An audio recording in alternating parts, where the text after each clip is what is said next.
I'm ready. I understand I need a team to help me, but how do I get started hiring employees?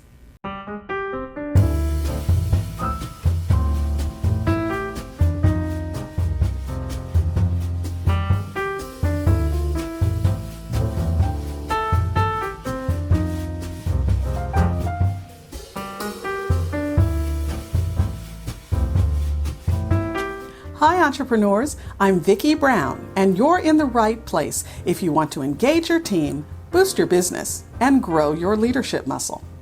I know it can be confusing and frankly overwhelming to even think about the process of hiring an employee. What should you do? What do you need? How will you go about it? Well, in this episode, I'm going to walk you through exactly what to do to get your first employee on board. Let's start with figuring out what you need. You probably hear a lot of entrepreneurs talking about getting interns or independent contractors instead of employees. Well, it's important that you understand the benefits and drawbacks for each of these categories and what you can and can't do from an employment law perspective. I did a deep dive of the differences and legal guidelines in an earlier episode, so be sure to check it out when you're done with this one. So, let's say that based on the available options and what you need done in your company, you've decided to hire an actual employee, which by the way is my preference.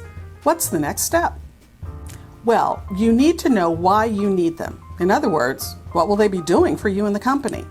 Write down the tasks you need done, which ones are critical and which ones are good to have. This will form the backbone of the job description. You should have job descriptions for every position in your company. Not only are they helpful in defining what's required, but you'll find you'll use them in crafting performance reviews and addressing any type of work restrictions that could happen as the result of illness or an accident. Now again, I did a deep dive on job descriptions in this episode, so take a look at that one too.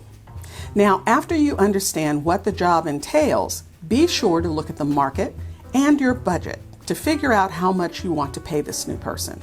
You're creating a range, with the low end being someone with the most limited experience you need, and the high end for someone with a huge amount of experience and skills.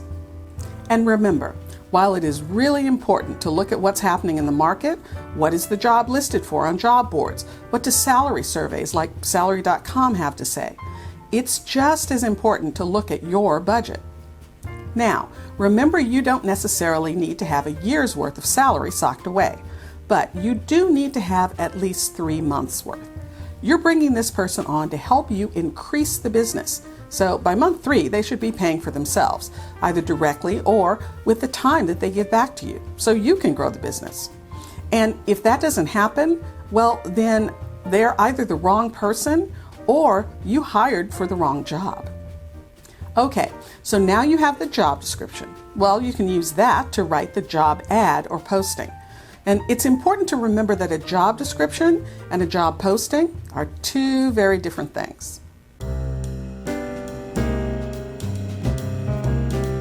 A job posting is really an advertisement. It's a marketing piece. You're trying to entice someone to come work for you. Oh sure, it'll have some elements of the job description in it, things like the main job duties and some of the requirements. But a job description is an internal personnel document. It's more detailed and specific, and that's because it's used for more detailed and specific purposes. So, you've crafted the job posting, you've put it in the usual places, job boards like Indeed and Monster, you've put it on your social media channels, you've spread the word among your network and done everything else you can think of to get the word out. Now, a special legal note. Make sure all your postings have equal opportunity employer language, and don't ask about prior salary history. That's illegal in some states. You may also have to have other notices depending on the requirements of your state and or city, so check that out before you post. All right, so here come the resumes and applications.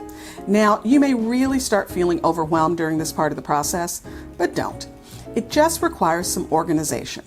And by the way, if you have anyone in your world that can help you screen resumes, definitely hit them up. They can at least weed out the people who are nowhere near qualified or have no experience or live in a different state, etc. The formal name for what you need is an applicant tracking system. That really just means you have a place to track notes on each applicant. It can be as fancy as a web-based application or just an Excel spreadsheet. It's up to you.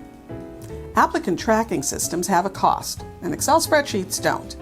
Applicant tracking systems can automate all sorts of tasks associated with screening, automated reply emails, simplified job posting to job boards, a better user experience for applicants, easier management for you, and on and on and on. Excel spreadsheets can't do all that, but again, they also don't cost anything. So carefully evaluate what you need and which would be best for you. Now, on to the interview process. The interview starts long before someone walks in your office and you ask them where they plan to be in 5 years. By the way, don't ever ask that question. Interviews start with the resume. No matter if you're the first one to see the resume or you have someone who does the initial screening, your job is the same in both cases. Compare the resume with the job description to determine 3 things. 1. Is there a match of qualifications and experience with what you need? 2. What additional information do you need regarding items that are listed on the resume? And 3. What information do you need regarding items that are not listed on the resume? Focus on number 2 and number 3. Information you need. This will form the backbone of your interview questions. Your goal is to identify and measure competencies. That's just a fancy HR word for abilities.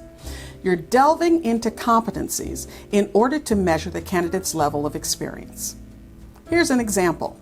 The resume says, I'm customer focused. Well, the competency you want to measure is customer service. Here's a good question series.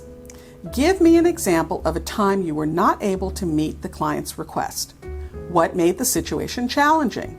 How did you communicate the information? How did the client respond? What was the outcome? You can use this format for each competency you identify. Make sure to require the candidate to provide details and examples. Begin your questions with descriptive words or phrases like tell me about, describe, how, when, help me understand, give me an example. Then use follow-up questions until you're satisfied that you fully understand the example that was given. I'll put a link to some sample questions below in the description.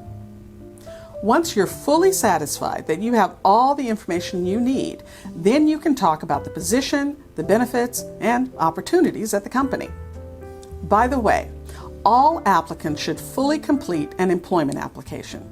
A resume is written to highlight the candidate's specific credentials. However, a job application is a legal document that asks specific facts and includes a statement of faith or an oath that the information is true and accurate, as well as the applicant's signature.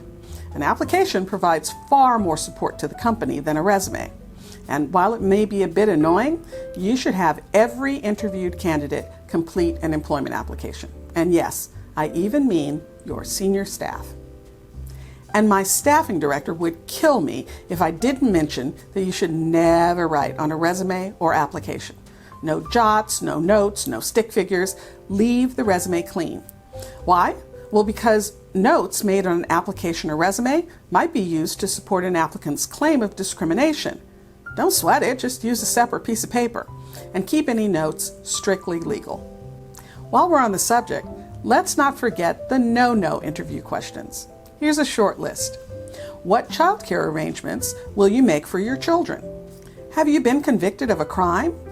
Do you own a car? Yeah, I have to explain this to clients a lot. As an employer, your interest is simply that they will arrive at the right place at the right time, not how that's going to happen. Are you pregnant?